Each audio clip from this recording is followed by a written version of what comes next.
Ayan, let's welcome our Honorable Mayor Francisco Isko Moreno Domagoso.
Again, welcome Honorable Mayor Francisco Isko Moreno Domagoso.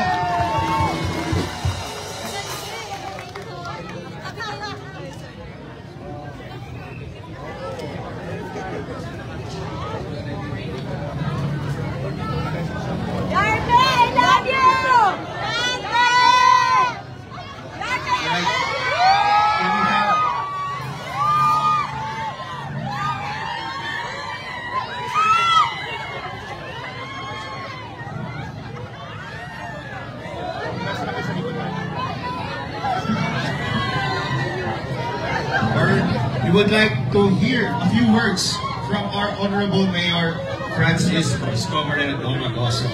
Yeah.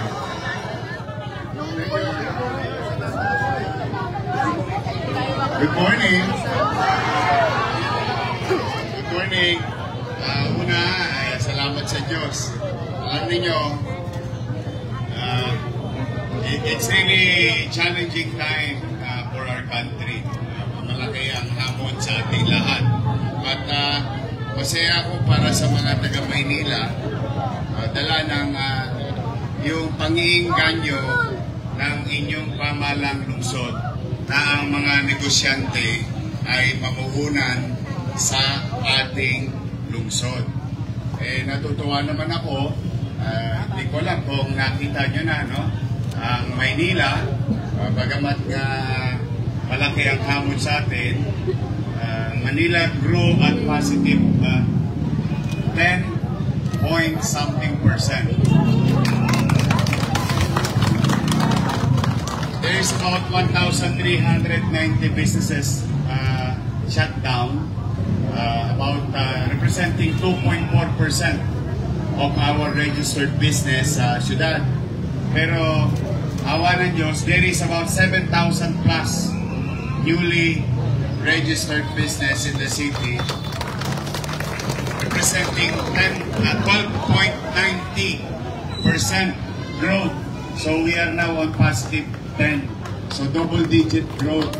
So that's why magtataka kayo, bakit si Yorme, cutting ribbon dito, cutting ribbon doon. Kasi gusto ko iparamdam sa kanila na tayo mga taga-Maynila, wini-welcome natin ang mga negosyo nila dito sa Luzon.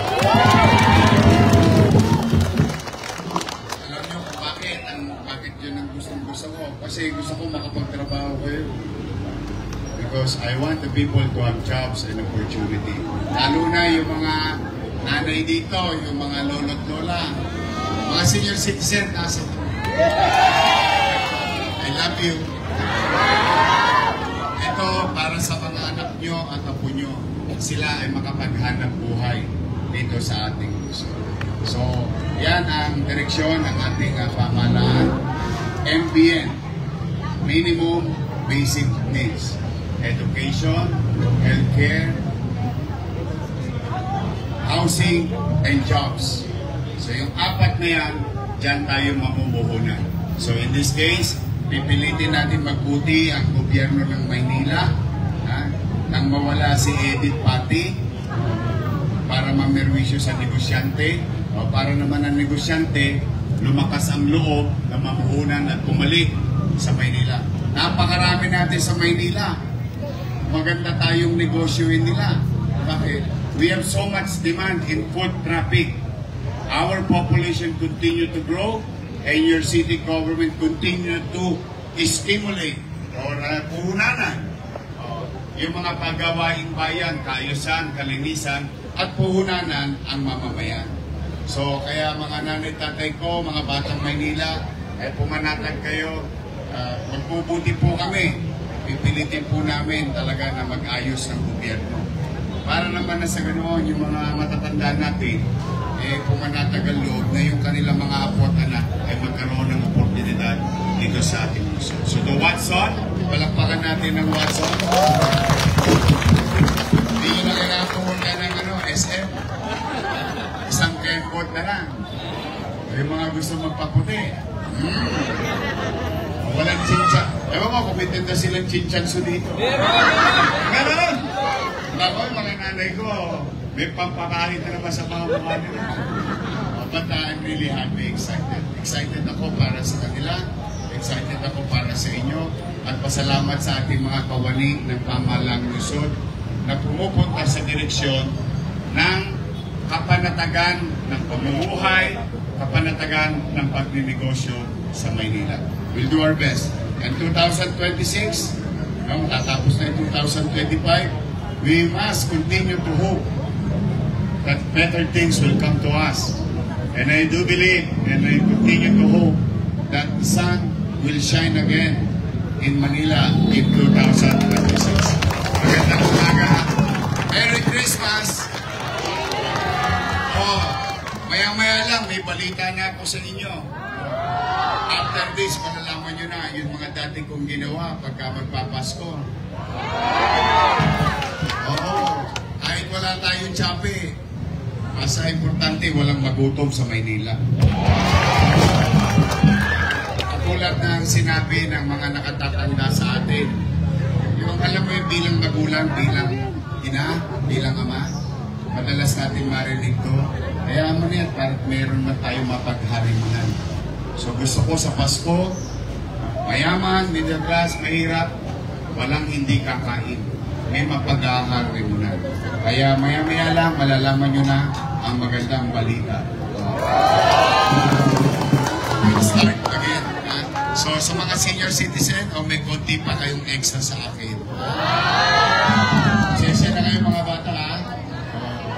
Priority ko lolo't-lolon ninyo. Kasi siya yun, tatanda din kayo. Una-una lang yan. Mauna na sila. I love you! Good morning. Maraming salamat. Congratulations, Watson, Watson family. Muli sa inyong lahat. Pagpalain nawa kayo ng pong may kapal. Manila!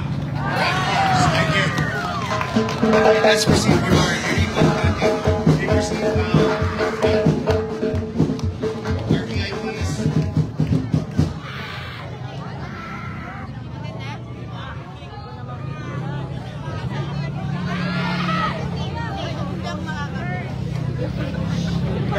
We would like to invite Sir Marlon Chua in front. Can we request everyone po, atras na po ng konti. Atras po tayo, konti lang po. Para makulang po sila natin. Atras po, atras. Alright, let's take a quick photo. Atras po muna. Dito ka, sir. Okay po, tingin muna sa camera. Ay, sorry ma'am. James, kita mo. Ang baba mo. Ma'am, ang baba mo muna. May official photo time ma'am para ano. Quick photo off muna. Picture po muna. 1, 2, 3, smile. Let's take a moment to pose for some photos. And now, at the count of 3, 2, 1. Watson's Fortune Building Tondo, Manila is now open.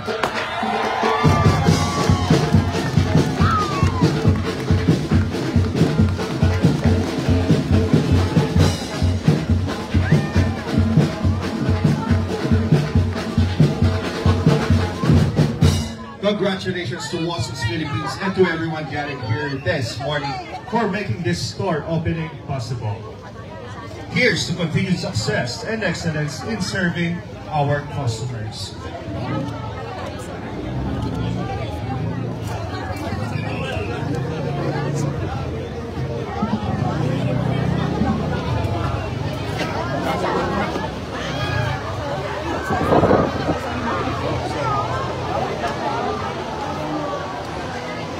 On the way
this event can be more joyful, invite special guests to lead the throwing of coins ceremony, a tradition that symbolizes prosperity and good fortune.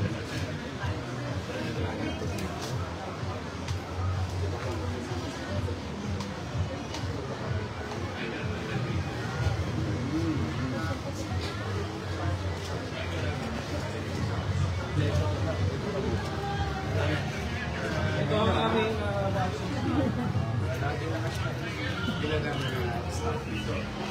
Seven po sila. Pero may mga kapatid.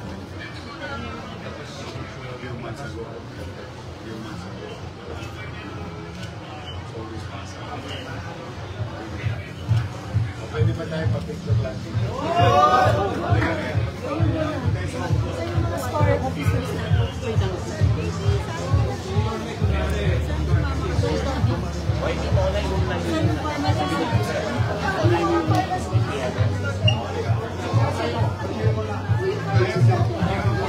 Atras po tayo.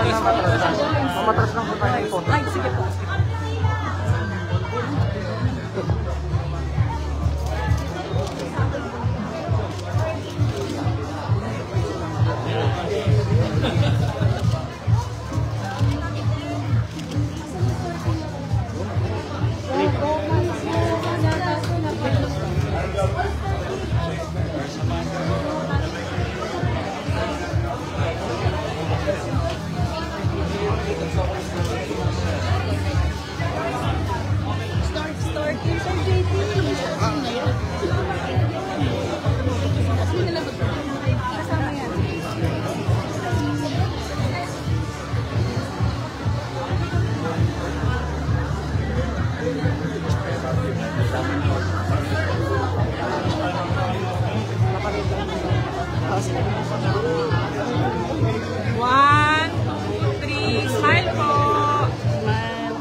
Ma'am, may official photos po tayo.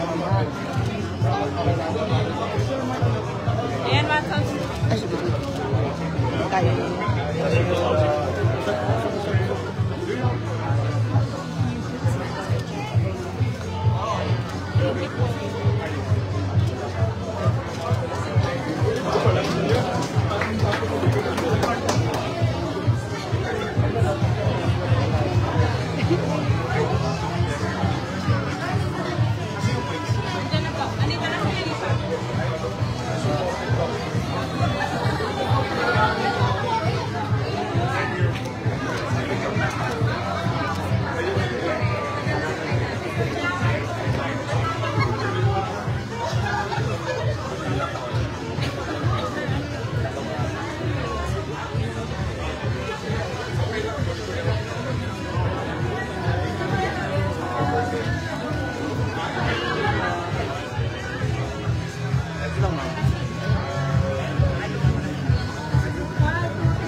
Extra kayo kung sasabihin mo. And now we're starting event 4, throwing of coins. Alright, yes, Yorme.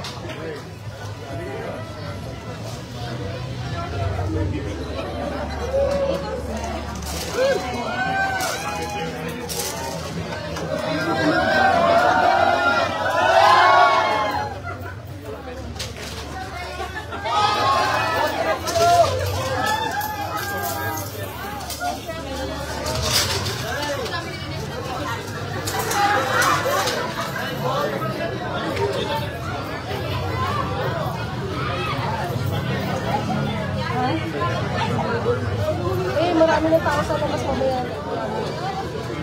Pag-dance ka? Pagka-dance ka? Type po na meron.